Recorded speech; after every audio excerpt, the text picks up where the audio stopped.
एक बार फिर से आप सभी का बहुत बहुत स्वागत है और आज का हमारा सब्जेक्ट है the journey of child future. हमारे जो बच्चे हैं उनके भविष्य के बारे में हमें सोचना चाहिए।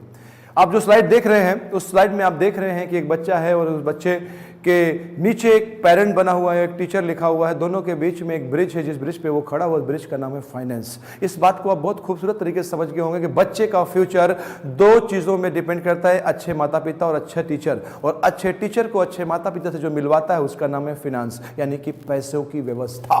पैसों की व्यवस्था अगर हम अच्छी करते हैं तो हमारे बच्चों का भविष्य बढ़िया होता है। दोस्तों, एक क्वेश्चन पूछता हूं मैं आपसे कि आपका ड्रीम एजुकेशन क्या था? कभी अपने दिल पे हाथ रख के सोचिए, जब आप 10th में थे, 12th में थे, तो आपने क्या सोचा था कि आप क्या बनेंगे? डॉक्टर बनेंगे, इंजीनियर बनेंगे, सीए बनेंगे, एडवोकेट बनेंगे? आप कौन से प्रोफेशन को चुनेंगे? आपने अपने जिंदगी के बारे में सोचिए।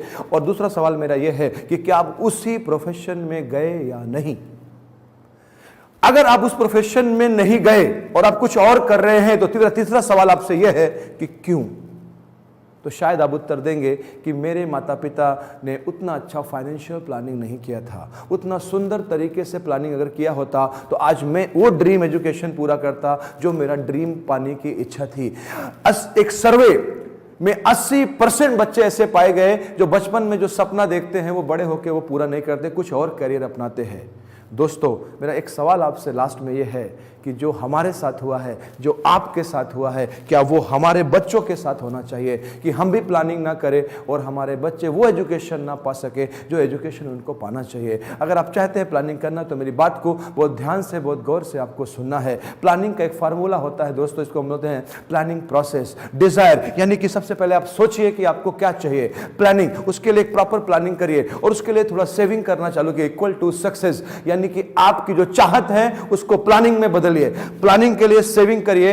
ये तीनों चीजें अगर आपने बराबर से कर दी, डिजायर, प्लानिंग एंड सेविंग, तो सक्सेस की गारंटी है मेरे दोस्तों। सफलता आपको मिलने ही वाली है, सफलता आपको गारंटेड मिलने वाली है। दोस्तों, अभी हम जो बात करने वाले हैं कि क्यों करना चाहिए बच्चों के एजुकेशन का प्लानिंग, उसमें पहला चीज है कॉस्ट, महंगाई, इन्फ्लेशन। जरा आप अपने बारे में सोचिए कि जब आप ग्रेजुएशन में थे, जब आप 12th में थे, तो उस जमाने में कितना पैसा लगा था?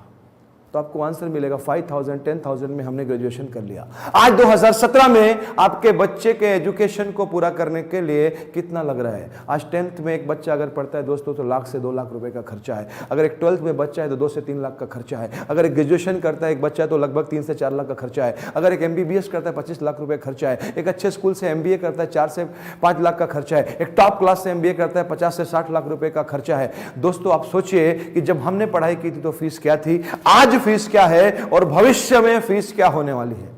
भविष्य में फीस क्या होने वाली है? पहले 10,000 थी, आज 2 लाख है, तो भविष्य में 25 लाख होने वाले हैं। तो जो हमारे साथ हुआ है हमारे बच्चों के साथ नहीं होना चाहिए। उसके लिए थोड़ा थोड़ा सेविंग करना जरूरी है, थोड़ी थोड़ी सेविंग करना जरूरी है। चाहे अब एक सर्वे अभी हुआ जिसमें यह पाया गया कि हिंदुस्तान के जो पेरेंट्स होते हैं उसमें 61% ऐसे पेरेंट्स हैं जो अपने बच्चे को अनवांटेड एजुकेशन के लिए भेज देते हैं बिकॉज उनके पास पैसा नहीं होता है।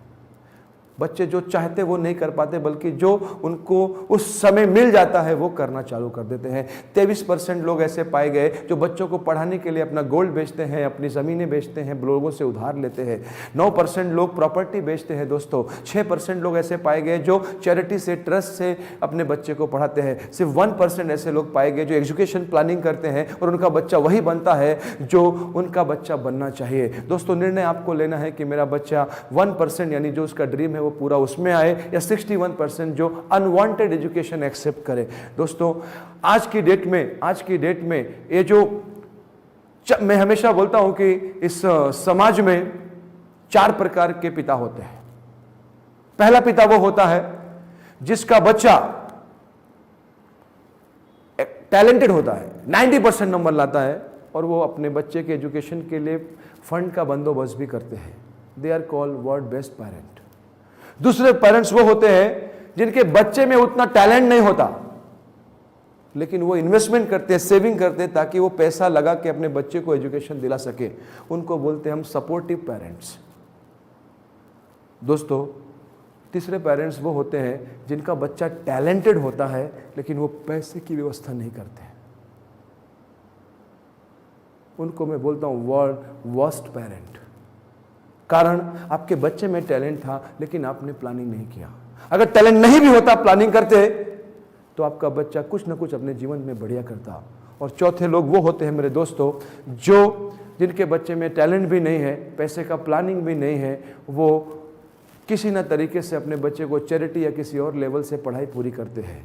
मेरा सिर्फ एक ही मानना है ज़िंदगी में बच्चों के एजुकेशन के बारे में दोस्तों, एक ही पॉइंट में बोलना चाहता हूं कि आपका बच्चा अगर आपके सामने फेल हो जाए तो कोई दुख की बात नहीं है, लेकिन आप यानी पिता कभी अपने बच्चे के सामने फेल नहीं होना चाहिए। कभी अपने बच्चे के सामने फेल नहीं होना चाहिए दोस्तों। आपका बच्चा फेल हो जाए कोई दुख की बात नहीं है, दोबारा पास हो जाएगा।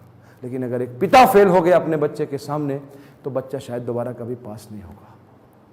बच्चों का एजुकेशन और बच्चों का मैरिज, ये दोनों चीज़ों का प्रॉपर प्लानिंग करना हमारे ज़िंदगी के लिए बहुत ज़रूरी है दोस्तों। ये वो समय होता है जब हम अपने बच्चों को खुशियाँ देते हैं। और दोस्तों आज के ज़माने में मैं हमेशा एक चीज़ बोलता हूँ कि बच्चे को पैदा करना कोई बड़ी बात नहीं है, बच्चे को सही एजुकेशन देना बड़ी बात है। चाहे हम रहें और चाहे हम ना रहें, दोनों कंडीशन में हमारे बच्चे को एजुकेशन मिले, तो मैं बोलता हूँ कि आपने अपनी ज़िंदगी का सबसे बड़ा कर्तव्य निभाया है, अपनी ज़िंदगी का सबसे सुंदर कर्तव्य निभाया है। दोस्तों जो भी व्यक्ति है, जो भी आप ये वीडियो अगर देख रहे हैं, तो मैं सिर्फ एक ही चीज़ बोलता हूँ, आज से जितना आपके पास है, जो आप कर सकते हैं, थोड़ा सेविंग, लेकिन बच्चों के एजुकेशन और मैरिज के लिए थोड़ा सेविंग जरूर करिए मेरे दोस्तों। अपने बच्चों को वो ड्रीम करियर दीजिए जो ड्रीम करियर शायद हमें नहीं मिल पाया फाइनेंशियल प्लानिंग नहीं होने की वजह से। मैं उम्मीद करता हूँ कि आज मेरी बात को आप ध्यान से आपने सुना होगा और आप इस पर अमल भी करेंगे। एक भविष्य सुंदर बनाने के लिए आपके बच्चे को, मैं आपके बच्चे के भविष्य के लिए अच्छी शुभकामनाएं देता हूँ। Thank you very much and good luck.